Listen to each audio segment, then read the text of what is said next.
Welcome to Chapter 2 of The Bronze Kings, the entitled Generation. In Chapter 1, we watched Gilgamesh send Enkidu to Talia's clinic. We saw Namu and Enki grieving their daughter Lila, dead from a fever that had killed children without effort. We heard Enkidu argue that enhanced cognition completes in hours what takes baseline humans weeks, should justify a different authority. Gilgamesh intervened. Spent personal authority maintaining a partnership. But founders don't live forever. And their successors are asking uncomfortable questions. Today, we go beyond Uruk's council chambers. Today, we see what enhanced humans are saying when baseline representatives aren't in the room. This is Chapter 2, the entitled Generation. Ishara hosts a gathering. 32 years old. Mathematician. She's been studying Enoch's astronomical predictions and questioning her own origins. But even doubt doesn't resolve the fundamental problem. She is more capable. Measurably. Demonstrably. Objectively. Across 3 continents, similar conversations. In Egypt, Ma'at philosophy restrains consolidation. In the Indus Valley, decentralized structures prevent hierarchy. In Mesopotamia, Enkidu's generation is losing patience with their grandfather's inefficient justice. Nyx runs the numbers. The probability models are merciless. And in hidden chambers, the Enochian order documents everything, because when revelation comes, humans will need to understand that capable beings. Chapter 2, the entitled Generation. Crystalline chamber, beneath Giza Plateau. 2850 BCE, 3 days after the Agricultural Council. The probability curve didn't lie, and Nyx wished it did. 55,000 years of mathematical training had taught her that numbers were the purest form of truth, objective, impartial, immune to sentiment or bias. Probability didn't care about intentions. Didn't make allowances for reasonable efforts or noble goals. It simply revealed what was, projected what would be, and refused to negotiate with hope. The quantum matrices hummed around her in the crystalline chamber, processing data from 1,700 partnership councils across 3 continents. Each council's decisions were reduced to variables, each vote to a probability weight, each outcome to a point on graphs that stretched across 3-dimensional space, like frozen probability rivers flowing toward inevitable futures.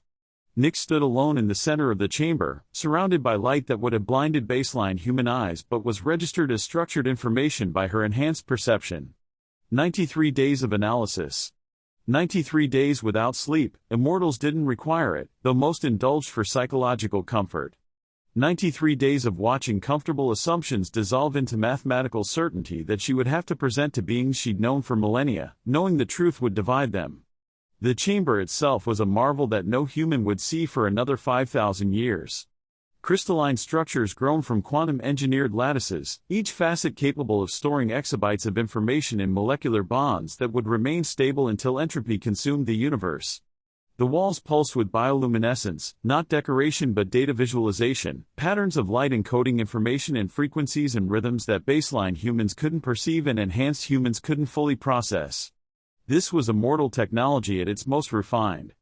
The kind of capability that made intervention possible, that enabled coordination across continents, that let 9 refugees from a dead civilization guide millions of humans through developmental stages that should have taken 50,000 years. The kind of capability that made tyranny inevitable if immortals ever stopped questioning whether they had the right to use it.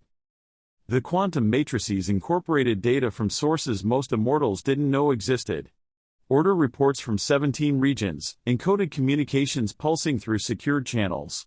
Probability adjustments based on human sentiment that surveillance couldn't capture but trusted intermediaries could, enhanced and baseline humans who'd chosen covenant service, who embedded themselves in gatherings like tonight's, who provided intelligence that transformed abstract mathematical models into actionable understanding.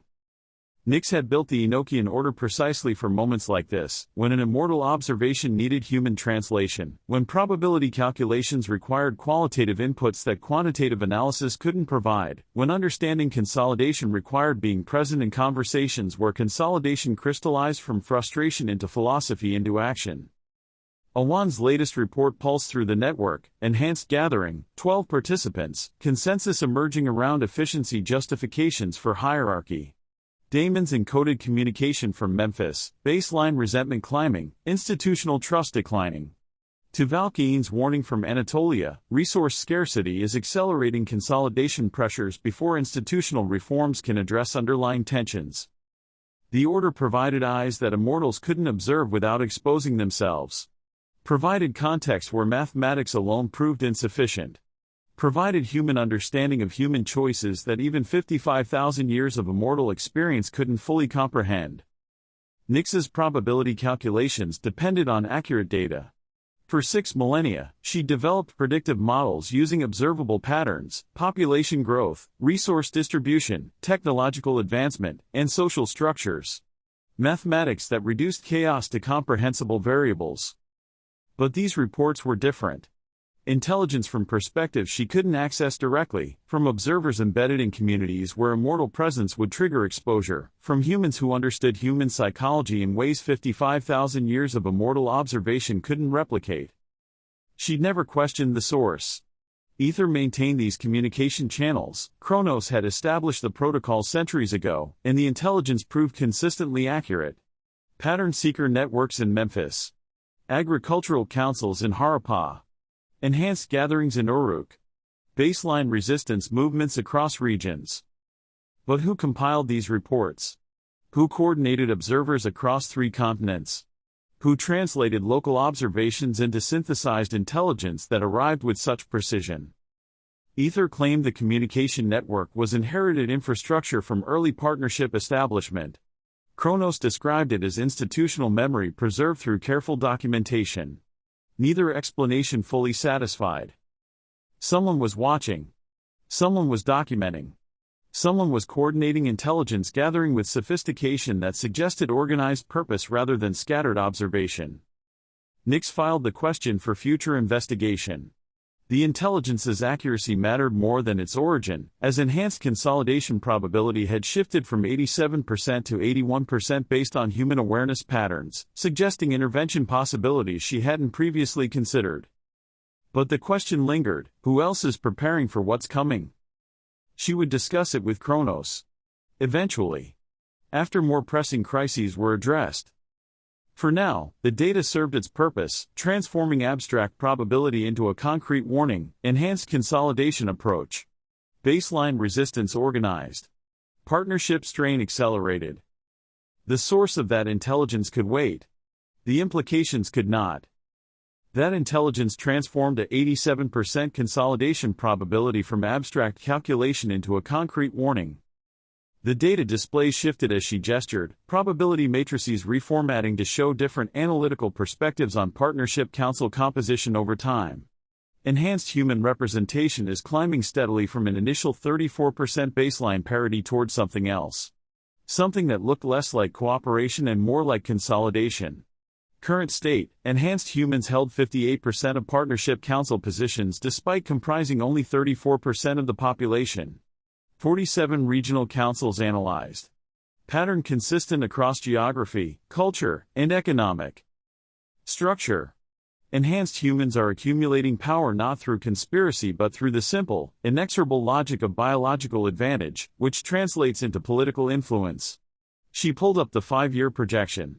The quantum matrices process 20,000 variables, population growth rates differentiated by enhancement status, lifespan advantages, cognitive processing speed, enabling faster policy mastery, enhanced memory, allowing more profound institutional knowledge, and superior pattern recognition, producing better political strategy.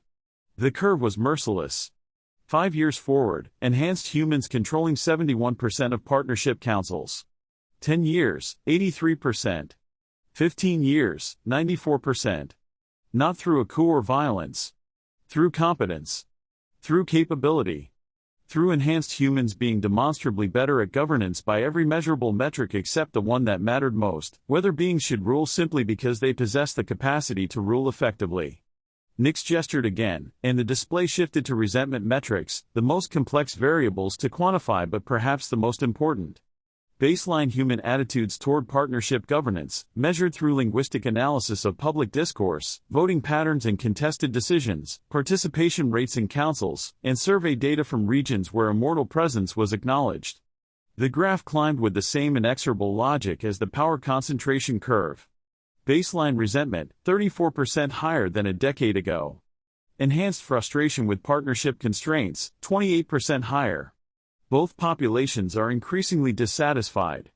Both felt the system failed to serve their needs. Both are right from their respective positions. Both perspectives lead toward catastrophe if the trends continue. She pulled up the central calculation. The one that had consumed the last 17 days of processing. The one she'd rechecked 47 times because she desperately wanted it to be wrong. Consolidation probability, 87%.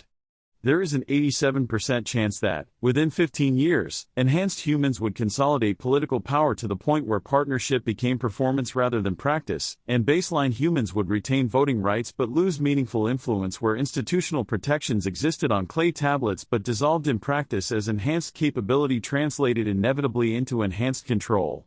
Not tyranny that announced itself. Tyranny that emerged naturally from biological hierarchy, finding expression in political structures that couldn't overcome cellular reality.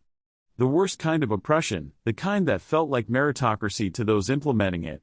Nick stood in the center of the chamber, surrounded by mathematical certainty that the partnership she'd helped architect was failing. Not because anyone wanted it to fail. Because biology refused to cooperate with ethics and capability created advantages that compounded across generations, enhanced humans concluded that their advantages should translate into authority. She pulled up the regional variance analysis. The consolidation wasn't uniform, different structures yielded different outcomes, so the 87% wasn't destiny. It was a warning. Mesopotamia, 91% consolidation probability. The worst. Uruk, where Gilgamesh was dying, and Enkidu was questioning, showed 93%. Enhanced humans are frustrated by constraints. Baseline humans feel patronized. Partnership is strained to breaking. Egypt, 74% consolidation probability. Better. The Ma'at ideology, cosmic justice requiring balance, provided a cultural framework that made partnership feel natural. Enhanced humans were the pharaoh's servants, superior in capability but subordinate in divine order. The cognitive dissonance of biological inequality within ethical equality was resolved differently when hierarchy was explicit rather than denied. Indus Valley, 52% consolidation probability. Barely better than chance but dramatically better than Mesopotamia. Distributed power across multiple centers prevented single-point consolidation. Cities are designed for infrastructure equality from inception, with cultural emphasis on collective flourishing over individual optimization. Enhanced humans are integrated rather than elevated. The variance proved that the 87% could be changed. Different structures produce different outcomes. Partnership could survive if systems were redesigned to account for biological reality rather than pretending it didn't exist. But that required enhanced humans choosing to constrain their own advantages. Required beings with superior capability accept limits on their power despite being demonstrably better at governance. Required meritocracy admitting that merit shouldn't determine hierarchy because hierarchy itself, even V, was the problem partnership was trying to solve. Nix pulled up the final dataset. The one that had required quantum observation of probability matrices to assemble. The one that showed her why consolidation was accelerating. Enhanced human gathering patterns. Social network analysis. Linguistic correlation showing shared vocabulary and conceptual frameworks emerging among enhanced populations across regions. Not conspiracy, convergent reasoning. Multiple enhanced humans independently reach identical conclusions through identical logical processes. She traced 17 major gathering points in the last month. Enhanced humans congregating informally, not plotting rebellion but venting frustrations, comparing experiences, building consensus around a shared perspective that partnership constrained capability unnecessarily. One gathering in particular had caught her attention. Uruk. Ishara's residence. The mathematician she'd watched present at the Agricultural Council. Enkidu. Ninlil. Lugal. Others. Enhanced humans she'd known their entire lives, watched grow, and taught mathematics, philosophy, and ethics.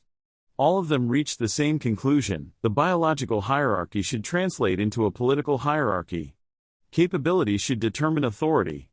Meritocracy was moral. Nix could observe that gathering through quantum probability matrices, not physical surveillance but analysis of decision tree convergences, speech pattern recognition, and conceptual framework correlation. She could hear their arguments without hearing their words. Could see their logic without seeing their faces. And the arguments were sound. Terrifyingly sound. Logical. Rational. Defensible by every objective metric except the one that transcended metrics, whether beings should rule simply because they possess superior capacity to rule. She needed to observe directly. Needed to understand not just what they were thinking but how they were thinking. Needed to see the consolidation not as a probability curve but as a human choice, made by beings she cared about, justified through reasoning that would feel compelling to anyone who possessed the advantages they possessed. The quantum matrices reconfigured at her command, probability analysis transforming into direct observation. Not physical presence, immortals could observe without being observed, could watch probability matrices converge into specific outcomes, could witness decisions at the moment choice crystallized into reality. Tonight. Ishara's residence. Enhanced human gathering. Not conspiracy but conversation. Not plotting but philosophy. The moment consolidation transformed from probability to actuality, when mathematical certainty became human choice. She initiated the observation protocols, watching probability collapse into a specific reality as enhanced humans gathered to discuss the partnership that constrained them.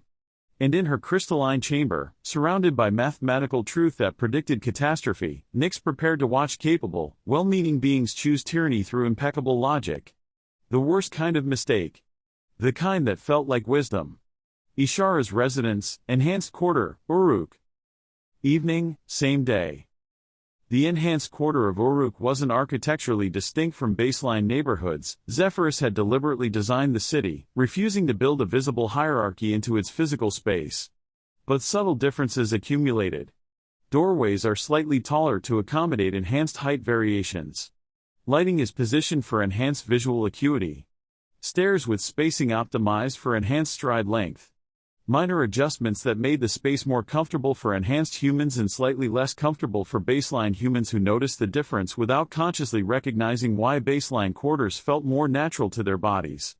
Ishara's residence occupied the western edge of the enhanced quarter, a mud brick structure indistinguishable from its neighbors except for the astronomical instruments on the roof, tools of her trade as a partnership council mathematician, calculating flood cycles, agricultural yields, and optimal resource distribution. Tonight, the rooftop was empty. The gathering was inside, in the main living space, where 12 enhanced humans had assembled, not through formal invitation but through the kind of spontaneous coordination enhanced social perception enabled. They'd noticed each other's frustrations. Recognized shared experiences, gravitated toward conversations that could happen at enhanced processing speeds without the constant mental break of slowing down for baseline comprehension. Ishara moved through the room offering date wine and flatbread with practiced hospitality, her mathematician's mind tracking conversation threads with the same facility she applied to calculating water distribution curves. 47 years old, less than a quarter through expected lifespan, every movement carrying the unconscious grace that enhanced kinesthetic feedback provided. The Agricultural Council session, she said, returning to the topic that had prompted the gathering. 2 hours of debate to reach a decision, I calculated in 3 minutes. That's 117 minutes of inefficiency.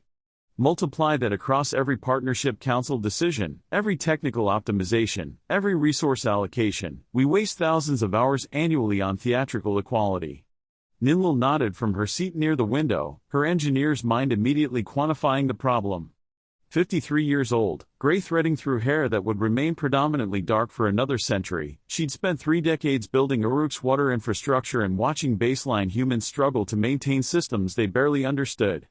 Awan sat at the gathering's periphery, her position carefully calibrated, close enough to participate if called upon, distant enough to observe without seeming invasive.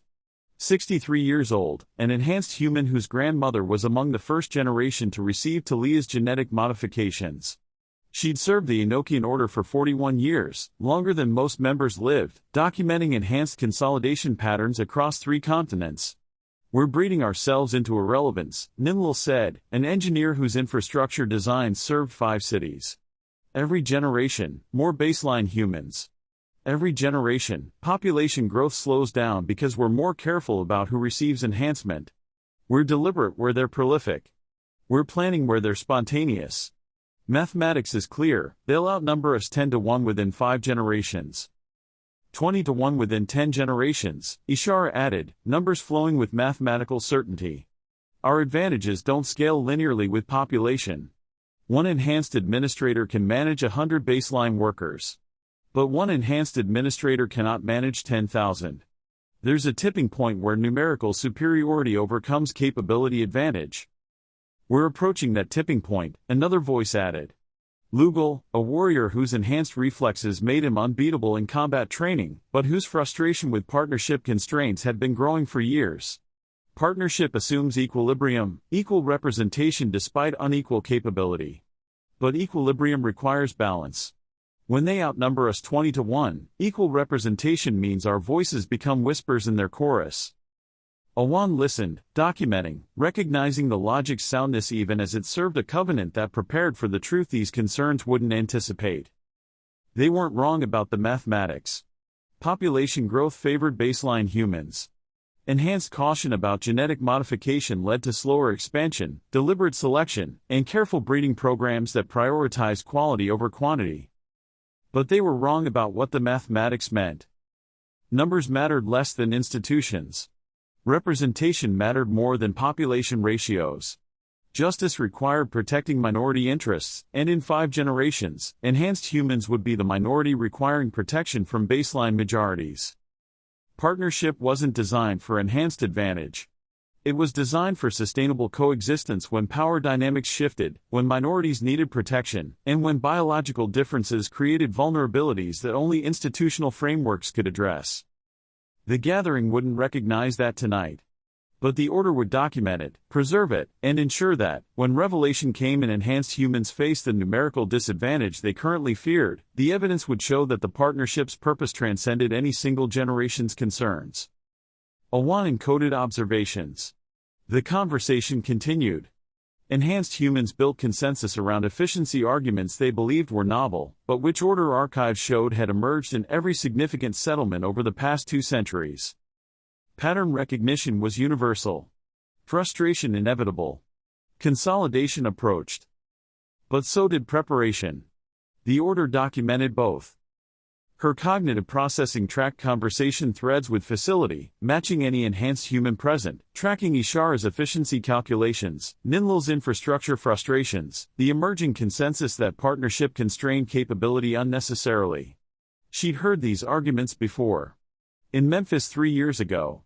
In Harappa, 18 months past. In smaller settlements scattered across regions, enhanced humans gathered and vented, and reached identical conclusions through identical lines of reasoning. Enhanced frustration was universal. Pattern recognition was inevitable.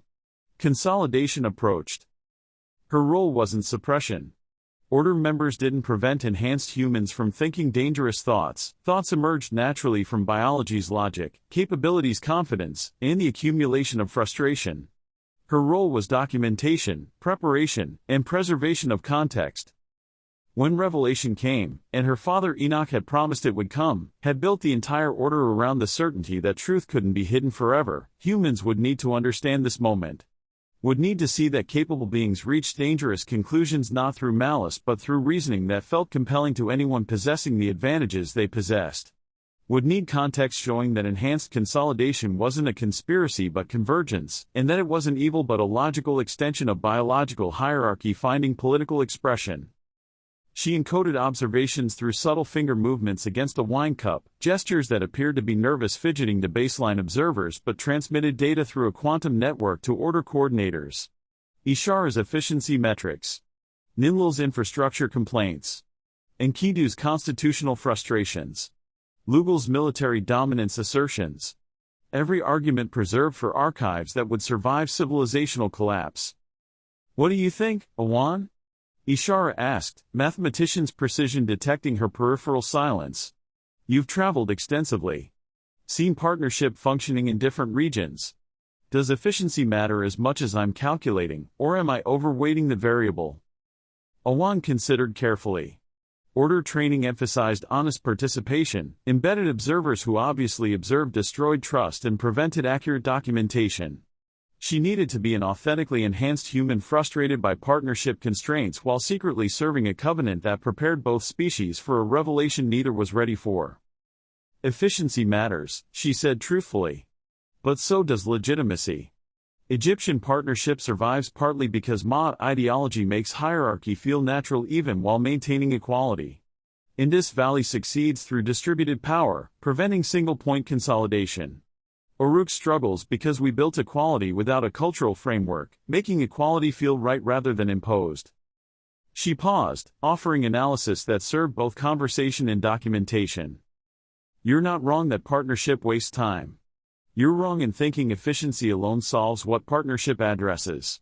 Which is, how do beings with superior capability convince beings with inferior capability that governance serves everyone rather than just the capable? The answer isn't working faster. Answer is building legitimacy that makes a slower process feel fair rather than wasteful. The gathering continued debating. Awan continued documenting.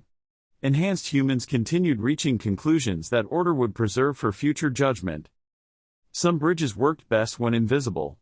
Some observers served truth by participating rather than watching. Some preparation is required to be present in moments of consolidation rather than preventing consolidation's emergence. The order witnessed everything. Even, especially, the dangerous thoughts that made revelation inevitable. It's not just time, Ninlil said, her voice carrying the pragmatic directness of someone who thought in load-bearing calculations and fluid dynamics. It's capability. I design water systems. Enhanced cognition lets me model pressure differentials in real time, visualize flow patterns, calculate optimal distribution across complex networks, and predict stress points before failures occur. Baseline engineers can't process the mathematics fast enough to contribute meaningfully. She paused, date wine cup cradled in hands that had calculated tension coefficients that kept Uruk's water flowing. Either I explain every calculation 3 times, watching them struggle to follow logic that's intuitive to my enhanced processing, or I make decisions alone, and they feel excluded. Partnership forces me to choose between optimal outcomes in an inclusive process. Every single day. Every single project. Lugal spoke from the corner where he stood, 28 years old, the youngest in the room, in warrior training, making him uncomfortable sitting when standing provided a better response position. His enhanced reflexes constantly process threat assessments, even in a safe domestic space, with neural pathways designed for combat running continuously beneath social interaction. Joint military training, he said, voice carrying the weight of recent memory. Enhanced and baseline warrior training together, partnership protocol requires integrated units. My enhanced reflexes give me a 200 millisecond processing advantage. I see attacks baseline warriors miss, calculate optimal responses while they're still perceiving the threat. He set down his cup with careful precision, enhanced motor control preventing the angry slam his expression suggested. Last month. Training exercise went wrong, accidental weapons discharged during drill. I saw it. Calculated response. Waited for confirmation from the baseline unit commander, who couldn't process fast enough. Partnership protocol says I coordinate, explain, and achieve consensus before acting. The room had gone quiet. They knew what was coming. By the time consensus arrived, he was dead. Baseline warrior named Shamash. 24 years old. He would have lived another 40 years, raised children, and contributed to his community. Dead because I followed protocol. Because partnership meant I watched a man die rather than act without permission from someone who couldn't see what I saw fast enough to respond. His voice carried pain, not anger. The weight of choice made according to principle, cost measured in lives. How do I choose? Watching someone die or breaking partnership protocol? What does justice mean when justice costs lives? Enkidu sat near the center of the room, present but largely silent since arriving.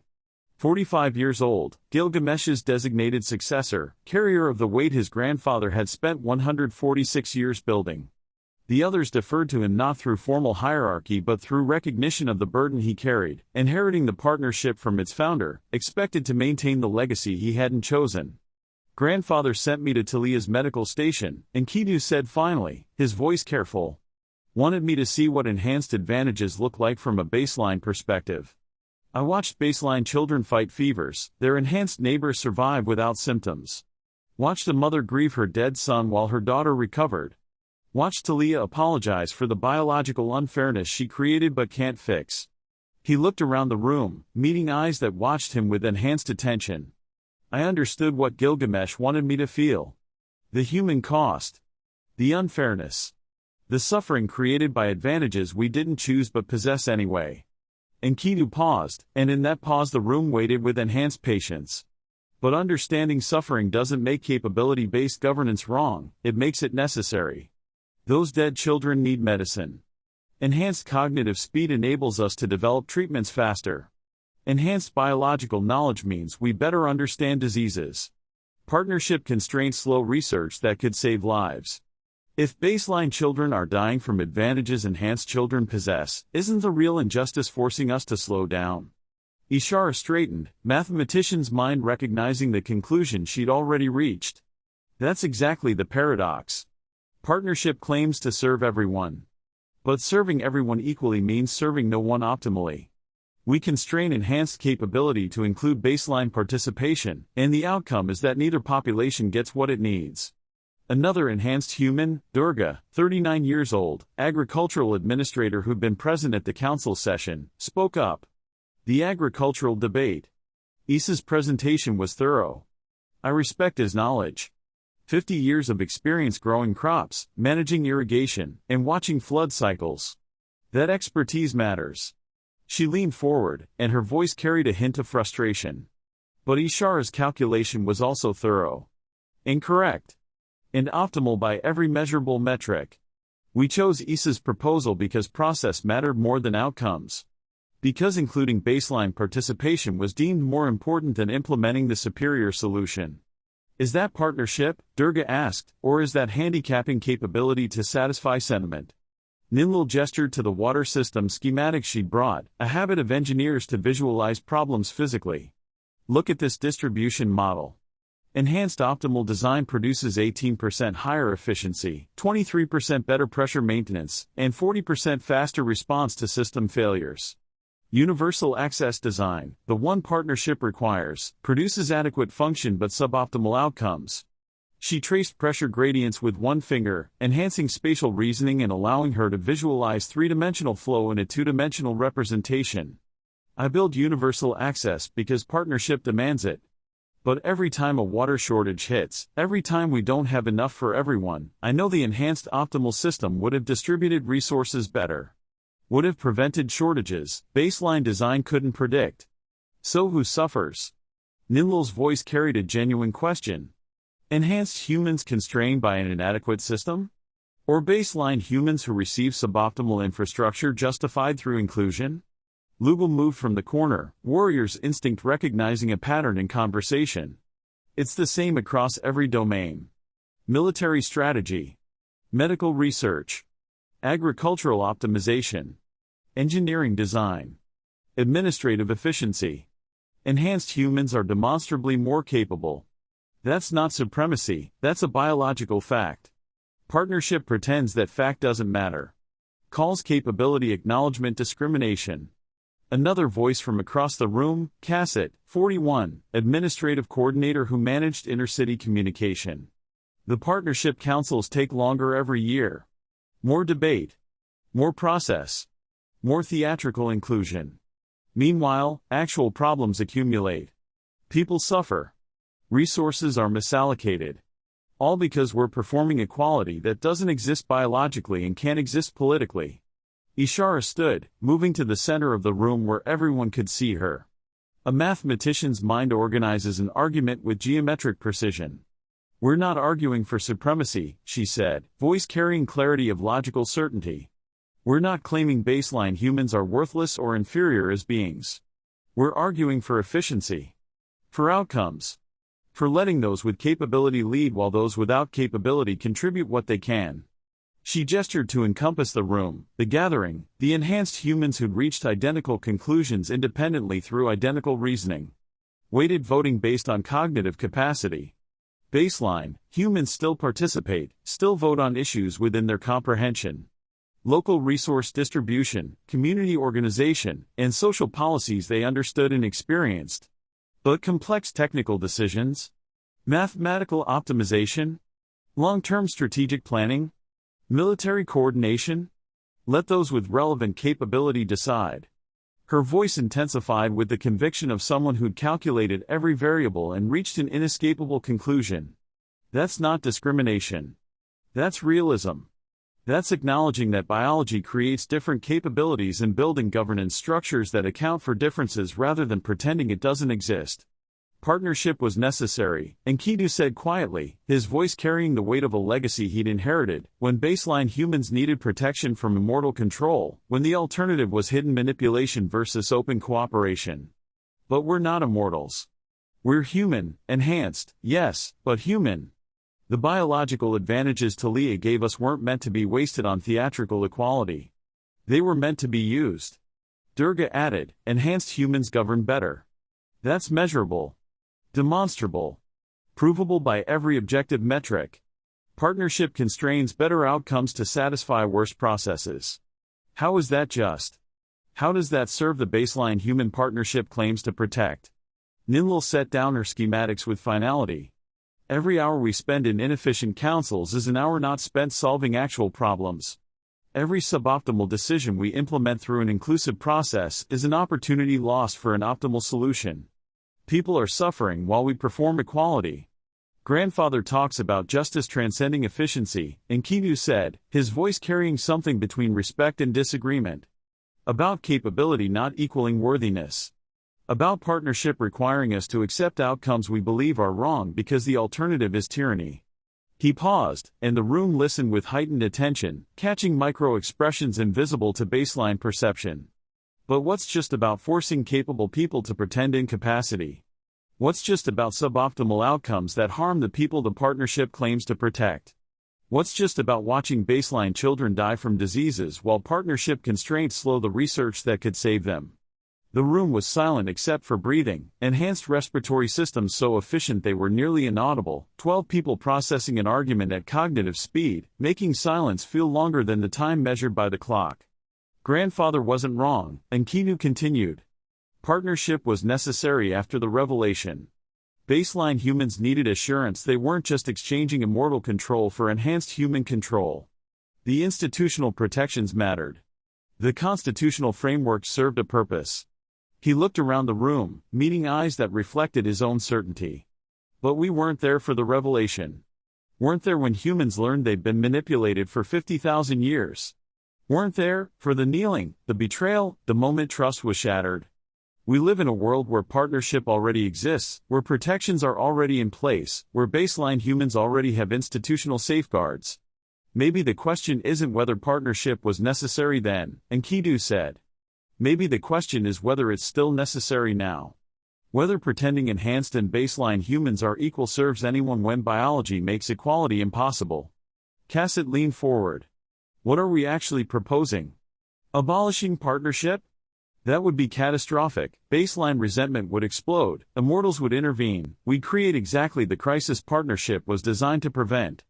We're not proposing abolition, Ishara said, mathematician's precision applying to political strategy. We're proposing an evolution partnership based on reality rather than performance. Enhanced humans lead in domains where capability matters. Baseline humans participate in domains where lived experience matters. Acknowledge hierarchy instead of pretending it doesn't exist. Weighted voting, Ninlil said. Technical councils where complex decisions require demonstrable competence. Do you want to vote on the water system design? Prove you understand fluid dynamics. Want to vote on military strategy? Demonstrate tactical comprehension. Want to vote on medical research? Show biological knowledge. Lugal nodded. It's not excluding baseline humans. It requires competence for consequential decisions. The Agricultural Council? Both baseline and enhanced expertise relevant, Isa's experience and Ishara's mathematics both matter. But quantum chamber design? That's enhanced only because baseline humans can't process the calculations required. We don't implement this immediately, Enkidu said, a strategic mind trained by Gilgamesh applying to a problem his grandfather would oppose. We demonstrate. Show partnership councils that capability-based decisions produce better results. Build evidence that weighted voting isn't discrimination, it's optimization. Let the data prove our argument. Durga smiled slightly. Ishara's specialty. Mathematical proof that competence-based governance works better. We don't break partnership, Ishara said, synthesis of conversation taking shape in her mathematician's mind. We improve it. Make it functional instead of theatrical. Real instead of performed. Based on what biology actually creates rather than what ethics wishes existed. Grandfather won't agree, Enkidu said quietly. Neither will most immortals. They built a partnership on the principle that capability shouldn't determine hierarchy. Asking them to accept weighted voting is asking them to abandon the foundation of everything they've established.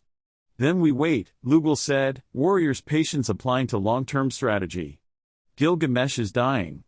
30 years remaining, maybe less. The other founders are aging, not dying, but reaching ages where baseline respect diminishes. Ishara is 63. Isa is 73. They'll be gone within 20 years. The founding generation that remembers why partnership was necessary will be replaced by generations who only know partnership exists. Cassett added, and when our generation leads, when Enkidu chairs councils, when we hold administrative positions founders currently occupy, we implement the improvements partnership actually needs. Not revolution. Evolution. Guided by enhanced capability toward optimal outcomes. The gathering continued for another hour, conversations spiraling through implementation details, timeline considerations, and specific policy modifications that would shift the partnership from theatrical equality toward functional meritocracy. Not conspiracy forming. No coup planned. Just capable people agreeing that capability should govern, that efficiency should matter, and that optimal solution should override inclusive process when outcomes determine survival. They dispersed into Uruk's evening, enhanced humans returning to homes in a quarter that was architecturally equal but subtly optimized for their biological advantages. Returning to longer lives, greater capabilities, advantages that were permanent and heritable, and compounding across generations. Not planning tyranny. Planning optimization. Which was more dangerous because they believed it was moral. Crystalline chamber. Late evening. Nix watched, through quantum observation, as the gathering dispersed, enhanced humans separating into probability matrices that projected their futures. Decision trees branching from the just concluded conversation, each branch representing potential outcomes of the philosophy just articulated. 87% probability of consolidation. And now she understood why. They weren't wrong about capability. Enhanced humans were more efficient, faster processors, better at governance by objective metrics. The consolidation wasn't tyranny disguised as meritocracy, it was meritocracy that would become tyranny because meritocracy always did. The best qualified to rule were always the least qualified to recognize when their rule became oppression. The most capable were always blind to the advantages that felt natural rather than privileged. The optimizers always believed that optimization justified hierarchy because, from the inside, hierarchy seemed logical rather than power-driven. She'd spent 55,000 years believing mathematics revealed truth. Now she understood, mathematics revealed possibilities. Humans chose which possibilities became reality. And enhanced humans were choosing a capability-based hierarchy because the logic was impeccable, the arguments were sound, and the reasoning was flawless. Everything was correct except the premise that being correct meant you should rule. Nix stood in the center of her crystalline chamber, surrounded by mathematical certainty that proved enhanced humans would consolidate power, baseline humans would lose meaningful voice, partnership would dissolve into performance, and all of it would happen through logic that felt like justice to those implementing it. The immortals needed to see this. Needed to understand that consolidation wasn't a conspiracy but convergent reasoning. That enhanced humans weren't villains but well-meaning beings, reaching catastrophic conclusions through impeccable logic, that the 87% probability wasn't inevitable but was becoming more likely with each conversation, like the one she'd just observed. And they needed to understand that stopping consolidation required convincing enhanced humans to constrain their own advantages, even though they were demonstrably superior at governance. Required beings with the capability choosing not to lead despite being best qualified to lead. Required meritocracy admitting that merit shouldn't determine hierarchy because hierarchy itself was the problem that partnership was designed to solve. She initiated the quantum network summons. Emergency council. All 9 immortals. Complete attendance is mandatory. Priority transmission that overrode objections. The message was simple, the consolidation is accelerating. The enhanced generation is choosing capability over justice. We have 15 years before the choice becomes irreversible. Emergency session. Immediate. Responses flooded back, questions, concerns, resistance from those who didn't want comfortable certainties disturbed. She overrode it all with priority protocols that demanded an answer from mathematics. The probability doesn't lie. 87% chance of a partnership failing. And I can prove why. That would get their attention. Within hours, they would materialize, physically where possible, as quantum projections where distance prevented presence. The 9 refugees who'd fled their civilization's destruction spent 50,000 years on Earth trying to help humanity avoid repeating catastrophe, now facing evidence that their help was creating the exact patterns that had destroyed their home world. Kronos would defend the enhanced position. His organizational mind valued efficiency above all else. He'd see the logic in capability-based governance. Would argue that acknowledging biological hierarchy was realism rather than discrimination. And Nyx would have to tell him he was wrong. Would have to present data that contradicted the conclusions his 55,000 years of optimization had reached. Would have to choose principle over their 50,000-year relationship because professional duty required her to be right even when being correct cost everything. She pulled up the final calculation. The one that would force immortals to choose sides. The one that showed exactly what enhanced consolidation would cost. 15 years until the point of no return. 87% probability of consolidation. 23% chance that the partnership survived if enhanced humans chose justice over capability. The mathematics was merciless. The choice was approaching. And Nyx stood alone in her crystalline chamber, surrounded by probability that predicted catastrophe, preparing to tell immortals she'd known for 55,000 years that they were about to repeat the exact mistakes that had killed 17 million beings and saved only 600 through optimization that felt efficient until everyone died. The quantum network is activated. Immortal consciousnesses connecting across continents. 9 beings who'd thought they were helping, learning they might be hurting. 9 refugees who'd fled tyranny, discovering they might be building it. The council was assembling. The truth was about to be presented. And after 50,000 years of intervention, immortals were finally going to confront what their help had cost. Outside the crystalline chamber, enhanced humans were making plans. Baseline humans were growing resentful. The entitled generation was choosing capability over justice with logic that would feel like wisdom until tyranny emerged from meritocracy's shadow. 15 years to change trajectory. 15 years to convince the gods they shouldn't rule. 15 years before trigger point number 1 succeeded or failed. The probability curves projected forward into branching futures. Most led to consolidation. A few, barely visible threads of possibility, led to the partnership surviving through enhanced humans choosing restraint despite superior capability. 87% versus 13%. Mathematics versus choice. Probability versus will. Nyx watched the immortals materializing in her chamber, bringing with them 55,000 years of accumulated certainty that was about to be tested by data that refused to lie.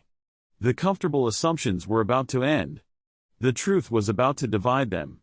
And the choice that determined partnership survival or failure was approaching with mathematical inevitability, 15 years away, closing fast, demanding a decision from beings who'd spent millennia avoiding exactly this choice. Outside, Uruk settled into the night. Enhanced humans sleeping soundly, convinced their logic was moral.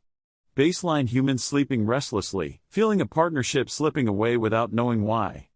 Gilgamesh is slowly dying, trying to teach lessons that can't be written.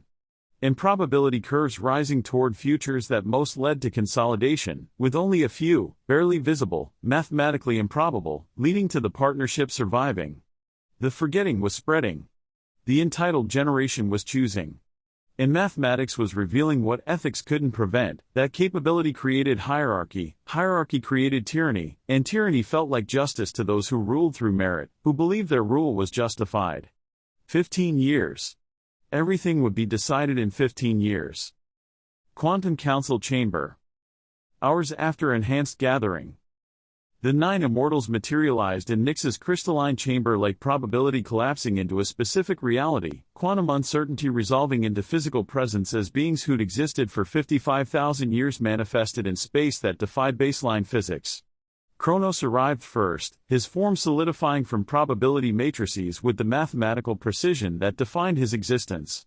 55,000 years of organizing, optimizing, and building systems that maximized efficiency and minimized waste. His presence carried the weight of civilizations built, refugees coordinated, escape protocols that had saved 600 beings when 17 million died. He looked at Nyx with an expression that mixed concern and calculation. 50,000 years together. Longer than most species have existed. Long enough that communication happened through micro-expressions that baseline humans couldn't perceive, and enhanced humans would miss, immortal bandwidth operating at frequencies biological modification couldn't achieve. You're frightened. His expression said. You found something that terrifies you mathematically. And you think I won't agree with your conclusions. I know you won't. She replied. And that terrifies me more than the data. Talia materialized next, her form carrying 6,000 years of guilt made physical. The geneticist who created enhanced humans immediately regretted it, spent millennia trying to mitigate the advantages she built. Into cellular structure. She looked around the chamber with an expression of someone arriving at a judgment she knew she deserved. Erebus followed, the pure observer, the dissenter who'd warned from the beginning that intervention would create catastrophe, vindicated by every crisis but taking no pleasure in being right. 55,000 years of documenting choices made, consequences accepted, patterns repeating across civilizations and species and time itself. Sophia arrived with the presence of someone who'd spent 50,000 years teaching and was tired of students not learning. The educator who believed knowledge liberated, watching knowledge become a weapon, watching her students use her methods to argue for consolidation she taught them to prevent. Prometheus materialized with the weight of gifts given, consequences unexpected, every innovation he'd shared, creating cascades he hadn't predicted. The technology bringer is watching his gifts amplify inequality rather than eliminate it. Korath appeared in the physical combat-ready stance that 50,000 years of warrior training had made automatic. Even here, even surrounded by allies, his enhanced reflexes processed threat assessments that combat evolution had burned into neural pathways, a cognition immortal enough to override. Zephyrus's arrival brought with it the sense of space reorganizing, the architect who thought in structures, seeing how physical design shaped social possibility, builder of monuments that would outlast human memory, and infrastructure that enabled or prevented equality through architectural choice. Ether was last, manifesting with the particular presence of someone who knew this moment would be documented, judged by future generations, recorded in archives that would outlive empires, the chronicler bearing the weight of deciding what was remembered and what was forgotten. 9 beings who'd fled their civilization's destruction. 9 refugees who'd spent 50,000 years trying to help humanity avoid repeating catastrophe. 9 immortals are about to learn that their help created the exact patterns that killed their world. Nyx stood at the center of the chamber, surrounded by beings she'd known longer than human civilization had existed, preparing to present data that would divide them. 87%, she said without preamble. Immortals didn't need social niceties. 87% probability that enhanced humans consolidate political power within 15 years. Partnership dissolves from functional governance into theatrical performance. Baseline humans retain voting rights but lose meaningful influence. Everything we built to prevent capability-based hierarchy becomes the mechanism through which hierarchy emerges. The quantum matrices around them shifted, displaying data in formats that would take baseline humans years to comprehend and enhanced humans weeks to process. Immortals absorbed it in seconds, 55,000 years of enhanced cognition processing information at speeds that made thought feel instantaneous. Current state, Nyx continued, gesturing to displays that reformatted at her command. Enhanced humans comprise 34% of the population but hold 58% of partnership council positions. Not through conspiracy, through competence. Enhanced cognitive processing, superior memory, faster pattern recognition, longer lifespans, allowing institutional knowledge accumulation. Every biological advantage translates to political influence. She pulled up the projection curve. 5 years forward, enhanced control of 71% of councils. 10 years, 83%. 15 years, 94%. Not through a coup. Through capability. Through enhanced humans being demonstrably better at governance by every measurable metric except whether beings should rule simply because they possess the capacity to rule effectively. Chrono studied the data with the expression of someone seeing confirmation rather than revelation. Your numbers prove enhanced humans govern more efficiently. The consolidation isn't failure, it's natural selection applied to governance. Perhaps the partnership's mistake was pretending biological hierarchy doesn't exist instead of acknowledging and managing it. No, Sophia said sharply, educator's voice cutting through calculation. Competence isn't unidimensional. The Agricultural Council debate proved baseline wisdom catches variables, enhanced processing misses. Isa's 50 years of soil experience saw patterns Ishara's calculations couldn't model. Different capabilities, all necessary. One example, Chronos countered. One case where experiential knowledge mattered.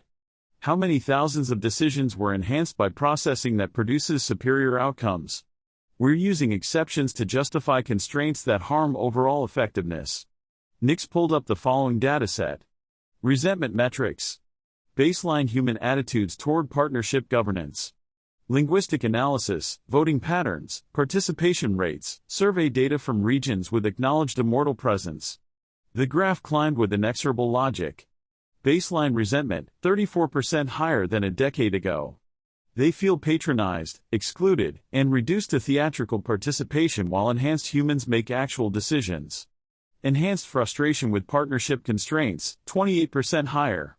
They feel constrained by inefficiency, forced to pretend incapacity equals capacity, watching suboptimal outcomes implemented through an inclusive process.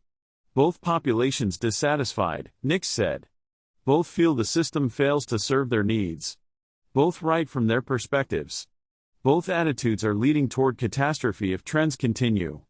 Erebus moved forward, his expression carrying a mix of vindication and sorrow. I warned this would happen. Intervention creates dependency. Enhancement creates hierarchy. Immortal guidance creates resentment. Every gift becomes a burden. Every help becomes harm. Enhanced humans are unconscious oppressors, the worst kind because they genuinely believe capability justifies hierarchy. His voice carried 55,000 years of watching patterns repeat. Conscious tyranny can be confronted. Tyranny that feels like meritocracy to those implementing it is invisible. Enhanced humans don't see themselves as oppressors, they see themselves as optimizers. That's worse. That's how our homeworld died. Talia's voice broke through, weighed down by the guilt that 6,000 years hadn't diminished. I created them. Made them superior when I meant to make them bridges. Every dead baseline child proves my failure. Every enhanced human arguing for meritocracy validates my catastrophe. She gestured to the data display showing consolidation acceleration. I knew enhancement would create inequality. Thought we could mitigate through partnership structures. But biology doesn't cooperate with the compounded ethical advantages. Hierarchies emerge. And beings who possess superior capability reach a logical conclusion that capability should determine authority. Her voice carried the devastation of a creator watching creation produce the exact opposite of the intention. This is my fault. I gave them advantages they can't unsee. Made them capable in ways that make baseline humans appear inadequate by comparison. Built hierarchy into cellular structure and thought institutional equality could overcome biological reality. Prometheus stepped forward, his expression reflecting recognition of a pattern he'd seen before. Each gift I gave amplified inequality. Bronze working. Agricultural techniques. Mathematical systems. Enhanced humans master what baseline humans need 5 years to learn in 1 year. I thought I was helping everyone. I was arming one side of an arms race. He looked at Nix's probability curves with the eyes of someone who'd given fire and watched it burn.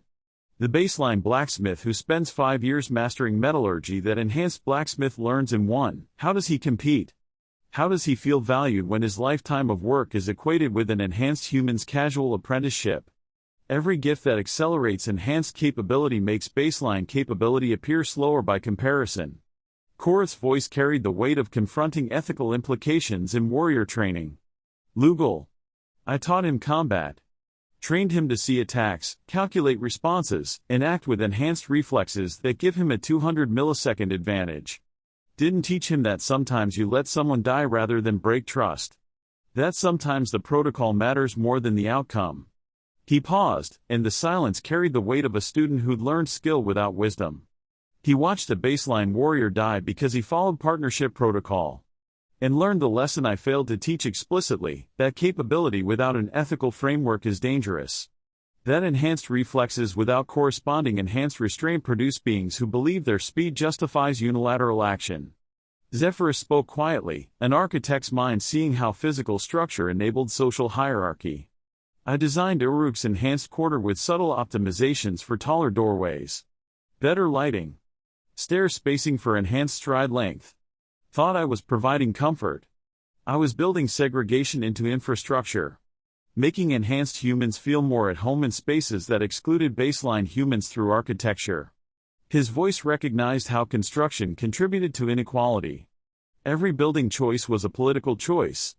Every optimization for enhanced capability was implicitly suboptimal for baseline capability. Physical space reinforces social hierarchy. My architecture is participating in their entitlement. Ether moved to the data displays to document the process already unfolding. I'm recording this debate. Future generations will judge how we responded when consolidation emerged, whether we chose justice when efficiency argued otherwise. Whether we prevented hierarchy when capability seemed to justify hierarchy. He looked around at the 8 immortals he documented for 55,000 years. My records will show this moment. The choice we make here determines whether future historians record us as beings who learned from homeworld's destruction or beings who repeated it with better intentions and identical outcomes. Nix waited until all had spoken, then pulled up the final dataset. The one that had required quantum observation to assemble. The one that showed not just what was happening but why. I observed enhanced human gathering tonight. Uruk. Ishara's residence. Enkidu, Ninlil, Lugal, others. They weren't plotting a conspiracy. They were venting frustrations, comparing experiences, reaching conclusions through logical reasoning. She displayed the probability matrices that had collapsed into a specific observed reality. Their arguments are sound. Terrifyingly sound. Logical. Rational. Defensible by every objective metric except whether beings should rule simply because they possess superior capacity to rule. The chamber watched as Nix replayed key moments, not physical surveillance but probability convergence showing decision crystallization. Ishara, 2 hours versus 3 minutes. 117 minutes wasted on theatrical equality. Ninlil, I see fluid dynamics they can't visualize. Either I slow down, or they feel excluded. Lugal, I watched Shamash die because I followed protocol. How do I choose between watching someone die and breaking the partnership? Enkidu, suffering doesn't make capability-based governance wrong, it makes it necessary. If baseline children are dying, isn't the real injustice forcing us to slow down? The collective conclusion, weighted voting based on cognitive capacity. That's not discrimination. That's realism. Silence filled the chamber as immortals processed not just the arguments but their implications. These weren't evil beings plotting tyranny. These were capable, caring people reaching catastrophic conclusions through impeccable logic. They're right about capability, Nix said quietly. Enhanced humans are more efficient. Do process faster. Do govern better by objective metrics. The consolidation isn't tyranny disguised as meritocracy, it's meritocracy that will become tyranny because meritocracy always does. She looked directly at Kronos, carrying the weight of 50,000 years together and the choice that would separate them. The best qualified to rule are always the least qualified to recognize when their rule becomes oppression. The most capable are always blind to advantages that feel natural rather than privileged. The optimizers always believe optimization justifies hierarchy because, from the inside advantage, hierarchy looks like logic rather than power. Kronos met her gaze, and the immortal communication bandwidth carried the entire conversation in micro-expressions. You're asking me to agree that capability shouldn't determine authority. I'm showing you that capability-based authority destroyed our home world. Our home world's destruction was an astronomical phenomenon. That killed 17 million because capability-based evacuation protocols selected 600 optimal beings and abandoned everyone else. The evacuation protocols, Kronos said aloud, his voice carrying something Nix had never heard from him, uncertainty. On our home world, we allocated transport by capability assessment. Those with skills necessary for survival. Those with specialized knowledge. Those with physical attributes suited for colonization. He paused, and 55,000 years of organizational certainty cracked visibly. The mathematics were sound. Ship capacity was limited. Transport windows were finite. Optimal selection maximized survival probability for the species. For 600 individuals who happened to be optimal by your measurements, Nix said, her voice gentle despite the devastation she was inflicting. What about the 5 million children under age 10? Were they assessed as suboptimal because they lacked developed skills? What about the elderly whose wisdom couldn't be quantified in capability metrics? What about the artists, philosophers, caregivers whose value didn't translate to colonization usefulness? Kronos' hands moved to the architectural drawings, his eternal comfort, mathematics made physical. The children. There wasn't enough space. The calculations were clear. Prioritizing children would have reduced overall survival probability because they lacked the skills necessary for what? Sophia's voice cut through with an educator's precision at finding the point students avoided. For building a civilization worth surviving for? You saved 600 optimal individuals and lost 17 million human beings. What did optimization gain you except guilt you've carried for 55,000 years? Kronos turned from the drawings, and for the first time since Nix had known him, the immortal organizer looked genuinely lost. I believe the mathematics were right. The calculations were perfect. The optimization was flawless. The protocols worked exactly as designed. 17 million died because the star gave inadequate warning, not because the evacuation design was wrong. The star gave decades of warning, Nix said, her voice carrying professional devastation of being right about catastrophes. Our civilization couldn't coordinate mass evacuation because capability-based systems had fragmented cooperation. You optimized for efficiency until social cohesion dissolved. Then efficiency couldn't save anyone because no one trusted the systems enough to cooperate. She pulled up a comparative analysis, homeworld evacuation versus Earth partnership outcomes. Hierarchies optimize for efficiency until they fragment under pressure. Then everyone dies, efficiently. That's what 17 million taught us. That's what we're supposed to have learned. That's why we built a partnership on the principle that capability shouldn't determine hierarchy. And now, Nix continued, her voice breaking with the weight of being right when being correct cost everything, we're watching enhanced humans reach the same conclusion our civilization reached. That capability should determine authority. That optimal being should govern. That meritocracy is moral. And they're reaching it through identical logic that felt wise until 17 million died, proving optimization without justice is a catastrophe. Kronos stood silent, processing variables that refused to reduce to comfortable equations. When he spoke, his voice carried something Nix had never heard, doubt. What if I was wrong? What if the evacuation protocols, everything I designed, every calculation I optimized, every system I built, what if it was perfectly efficient and catastrophically wrong? What if optimization is the problem rather than the solution? Then you'd be learning what baseline humans already know, Nix said quietly.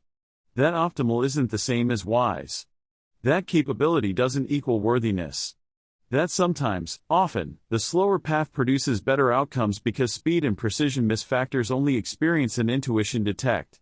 She gestured to the probability displays showing consolidation acceleration. The 87% probability means nothing if enhanced humans choose justice over capability. Everything if they don't. Mathematics reveals possibilities. Humans choose actualities. The question isn't whether enhanced humans can consolidate power, they demonstrably can. The question is whether they should despite being capable. Whether meritocracy should be constrained because hierarchy itself is the problem, regardless of how justified hierarchy appears. You're asking immortals who spent 55,000 years building optimal systems to admit optimization creates catastrophe, Kronos said, his voice carrying recognition of what that admission cost. You're asking me to reject 55,000 years of certainty based on probability projection. I'm asking you to learn from 17 million deaths instead of repeating them, Nix replied. I'm asking you to choose history over calculation. I'm asking you to believe that sometimes being right about efficiency means being wrong about everything that matters. The silence that followed carried the weight of 50,000 years together, a relationship tested by principle, love stressed by professional duty, partnership strained by one being right when the other desperately wanted to be right instead. The data supports justice over optimization, Nix said finally, her voice professional despite personal devastation, not because justice is efficient but because it's the only approach that doesn't end in catastrophe. I've run 16,000 scenarios. Capability-based governance produces optimal outcomes until social cohesion fragments. Then catastrophic failure. Every time. Across every variable set. 87% isn't guess, it's pattern recognition across probability space. She looked at Kronos directly, letting him see 50,000 years of shared existence fracture in real time. You want me to support your efficiency models? I can't. The mathematics support partnership is not because it's optimal, but because optimization kills. And I'm tired, so tired, of being right about catastrophes. Kronos processed this with the expression of someone having fundamental axioms questioned. You're choosing sentiment over mathematics? You're choosing efficiency over us, Nix said quietly, voice carrying hurt that mathematics couldn't calculate. Not over partnership. Over us. 53,000 years, Kronos. We've navigated crises that destroyed civilizations. We've adapted when adaptation seemed impossible. We've compromised when principles suggested absolutism. This isn't about us, Kronos replied, but his voice lacked its usual certainty. Everything is about us. Nix turned from the astronomical charts to face him directly. We don't exist separately from our choices. You can't optimize away the fact that supporting enhanced consolidation means choosing mathematical elegance over beings we've lived with for millennia. Over baseline, humans who trusted the intervention would serve them. Over me. Kronos's expression flickered, micro-expressions too fast for baseline humans to process but precise to enhance perception in immortal awareness. Discomfort. Recognition. Resistance. I'm not choosing against you. I'm choosing what's optimal. I know what you're choosing. Nix's voice carried quiet devastation. And I know why. Control failed on Homeworld. 17 million died because coordination collapsed under pressure. You've spent 53,000 years building systems that prevent that failure from repeating. Enhanced governance offers the control you needed then and couldn't establish. I understand the trauma driving this. Then you understand. I understand. She moved closer, hand almost touching his, but not quite bridging the distance. And I'm saying the trauma is misleading you. Control didn't save Homeworld. It failed spectacularly. What saved us, barely, was the cooperation of 600 beings despite the hierarchy's collapse. The evacuation that worked wasn't the one you planned. It was the one refugee coordinated without your protocols. That's what partnership is trying to prevent us from forgetting. Nix's certainty matched his, probability calculations supporting ethics rather than opposing them. Enhanced consolidation offers the illusion of control. Partnership accepts the reality that control is always temporary and preparing for its loss prevents catastrophic collapse. The distance between them felt geological. Not meters but eras.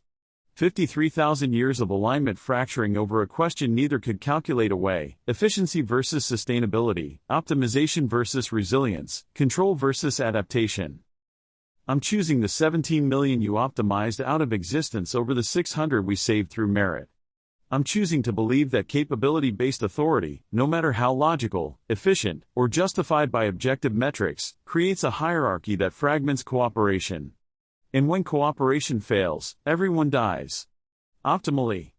The chamber held silence that carried the weight of relationship fracturing, certainty dissolving, 55,000 years of shared assumptions revealed as potentially catastrophic. Sophia broke the silence. Regional variance. Nix showed that consolidation isn't uniform. Mesopotamia, 91%. Egypt, 74%. Indus Valley, 52%. Different structures produce different outcomes. If we understand why some regions resist consolidation better, we might reduce the 87% to survivable. Nix nodded, grateful for Sophia's redirection toward a solution rather than dwelling in a philosophical abyss. Egypt's Ma ideology provides a framework that partnership lacks in Mesopotamia. Cosmic justice requires balance. Enhanced humans seen as Pharaoh's servants, superior capability, subordinate position. Hierarchy is acknowledged explicitly within the divine order. The cognitive dissonance of biological inequality within ethnic equality resolves differently when hierarchy is explicit rather than denied. She pulled up Egyptian data. 74% consolidation probability. Still concerning, but 17 points better than Mesopotamia. Cultural framework matters. Partnership needs ideological support beyond mere institutional structures. In the Indus Valley? Prometheus asked, seeing a pattern in comparative analysis. Distributed power across multiple centers, Nix explained, displaying the Harappan civilization structure. No single enhanced human can accumulate excessive influence. Cities designed for infrastructure equality from inception, Zephyrus's most egalitarian architectural work. Cultural emphasis on collective flourishing rather than individual optimization. Enhanced humans valued for service rather than excellence. She highlighted key metrics. 52% consolidation probability. Barely better than a coin flip but dramatically better than Mesopotamia's 91%. Shows that partnership can work with proper structures in place. Not perfect, but functional. Sustainable. Survivable. Erebus studied the comparative data, expressing someone vindicated yet unsatisfied. So the solution is acknowledging hierarchy explicitly, like Egypt, or distributing power to prevent concentration, like the Indus Valley, or what? Reconstructing partnership across every region based on what works elsewhere? The solution, Nix said, is convincing enhanced humans that capability shouldn't determine authority despite their demonstrable superiority at governance. Convincing optimizers that optimization produces catastrophe. Convincing the entitled that their entitlement, though biologically justified, should be constrained by a principle that transcends biology. She let that impossibility settle before continuing. We have 15 years. 15 years before consolidation becomes irreversible. 15 years to change the trajectory from 87% failure to something survivable. 15 years to prove partnership can work when biology argues against it. How? Korath asked, Warrior's directness cutting to an operational question. How do we convince Enkidu and his generation that their logic is catastrophic when their logic is demonstrably correct about capability? We don't convince them logic is wrong, Sophia said, an educator's insight into teaching approach. We convince them that logic is insufficient. That being right about capability doesn't make capability-based authority moral. That sometimes, often, ethical principles transcend efficient outcomes. We show them alternatives that work, Nix added, gesturing to Indus Valley data. Prove partnership can be functional rather than theatrical. That distributed power prevents consolidation. That infrastructure equality enables participation. That cultural frameworks supporting partnership make biological inequality manageable. We admit our mistakes, Talia said quietly, her voice carrying the weight of a creator accepting responsibility. I enhanced them. Kronos organized them. Prometheus taught them. Korath trained them. Zephyrus built for them. We created advantage. Enhanced humans across 3 continents are having the same conversation. Not a conspiracy. Just math. Capability produces outcomes. Markets reward efficiency. Biology determines capability. The logic is inescapable. 81% probability that consolidation succeeds. 19% chance the partnership survives, as Kronos and Nix's relationship fractures over whether those numbers justify surrender or demand resistance. The entitled generation isn't malicious. That's what makes them dangerous. They're right about capability. They're just wrong about what capability justifies. In Chapter 3, The Economic Divide, we'll see theory becoming practice. Enhanced merchants aren't debating whether they should dominate trade networks. They already do. Arwad processes shipping logistics 10 times faster than baseline competitors. Markets don't care about partnership principles. Markets reward efficiency. Heron is a baseline merchant whose business is collapsing. Not because he's incompetent. Because biology determines capability, and capability determines wealth. Constitutional equality can't prevent economic hierarchy when free markets make efficiency profitable. But 3 days after his negotiations fail, a mysterious visitor arrives. Tuvalcain. Enhanced metalworker. He produces a clay tablet covered in encoded marks. You're not the only baseline merchant facing this. Heron never learns that Tuvalcain is Enochian order. Some bridges work best when invisible. Join me for Chapter 3, available now. The link is in the description. If this series is making you think differently about capability and authority, please subscribe and share with someone who questions